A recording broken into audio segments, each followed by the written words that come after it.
ಓದಿರೋರು ಮತ್ತೆ ಜಮೀನ್ದಾರಗಳು ಮತ್ತೆ ರಾಜರು ಇವ್ರು ಮಾತ್ರ ಓಟ್ ಹಾಕ್ಬೇಕಾಯ್ತು. ಅಂದ್ರೆ 100 ಜನ ಇದೀವಿ ಅಂದ್ರೆ 6 ಜನ ಮಾತ್ರ ಓಟ್ ಹಾಕುವಂತ ಸಂದರ್ಭ ಇತ್ತು. ಅಂತ ಸಂದರ್ಭದಲ್ಲಿ ಅಂಬೇಡ್ಕರ್ ಅವರು 1918ರಲ್ಲಿ ಅವರು ಸೌತ್ ಬರೋ ಕಮಿಷನ್ ಅಂತ ಬರುತ್ತೆ ಬ್ರಿಟಿಷ್ನವರಿಂದ. ಆಗ ಅಲ್ಲಿ ಹೇಳ್ತಾರೆ ಈ ಪ್ರಜಾಪ್ರಭುತ್ವ ವ್ಯವಸ್ಥೆಯಲ್ಲಿ ಎಲ್ಲರೂ ಓಟ್ ಹಾಕಿ ಆಯ್ಕೆ ಮಾಡಬೇಕು. ಇಷ್ಟೊಂದು ಜನ ಇದೀವಿ ಭಾರತದಲ್ಲಿ, 5-6 ಜನ ಓಟ್ ಹಾಕಿ ನಾಯಕನ ಆಯ್ಕೆ ಮಾಡ್ತಾರಲ್ಲ ಅಂತ ಹೇಳ್ಬಿಟ್ಟು ಅಂಬೇಡ್ಕರ್ ಅವರು ಹೋರಾಟ ಮಾಡ್ತಾರೆ. ಆದ್ರೂ ಅವತ್ತು ಸಿಗೋದಿಲ್ಲ, 1918ರಲ್ಲಿ ಸಿಗೋದಿಲ್ಲ. ಆದ್ರೆ ಮತ್ತೆ ಆ ಹೋರಾಟನ ಹಂಗೆ ಕಂಟಿನ್ಯೂ ಮಾಡ್ತಾರೆ.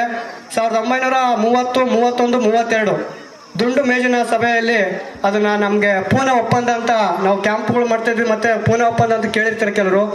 ಆಗ ಹೋರಾಟ ಮಾಡ್ತಾರೆ, ಇಂಗ್ಲೆಂಡ್ ಹೋಗ್ತಾರೆ ಅದನ್ನ ಪೂನಾ ಒಪ್ಪಂದ ದುಂಡು ಮೇಜಿನ ಸಭೆಗೆ. ಗಾಂಧೀಜಿ ಅವರು ಹೋಗ್ತಾರೆ, ಅಂಬೇಡ್ಕರ್ ಅವರು ಹೋಗ್ತಾರೆ. ಅಲ್ಲಿ ಅಂಬೇಡ್ಕರ್ ಅವ್ರು ಕೇಳ್ತಾರೆ ಬ್ರಿಟಿಷ್ನವ್ರನ್ನ,